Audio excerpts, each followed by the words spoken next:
छत्तीसगढ़ के कबीरधाम जिले के लोहारडीह में हुई घटना को लेकर पुलिस ने एक आरोपी प्रशांत साहू को गिरफ्तार किया था, जिसकी पुलिस कस्टडी में मौत हो गई और इसके बाद राजनीतिक घमासान मच गया। इसके विरोध में कांग्रेस ने छत्तीसगढ़ बंद का आह्वान किया।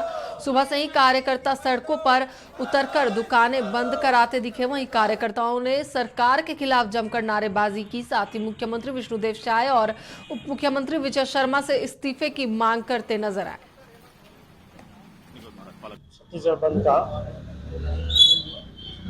बंद किया गया है, जिसमें लोहारडीह कवर्धा जिला में गांव है लोहारडीह, जिसमें प्रशांत साहू को पुलिस कस्टडी में मार करके निर्मम हत्या की गई है, जिसके विरोध में यह बंद आह्वान किया गया है, जो कि पूर्णतः सफल रहा है। सबसे पहले पूरे छत्तीसगढ़ के व्यापारी भाइयों को का धन्यवाद है कि जो स्वतः संपूर्ण बंद जो कांग्रेस पार्टी का आह्वान था वो पूर्णतः सफल रहा है। और चूंकि इतना निर्मम हत्या पुलिस कस्टडी के में हुआ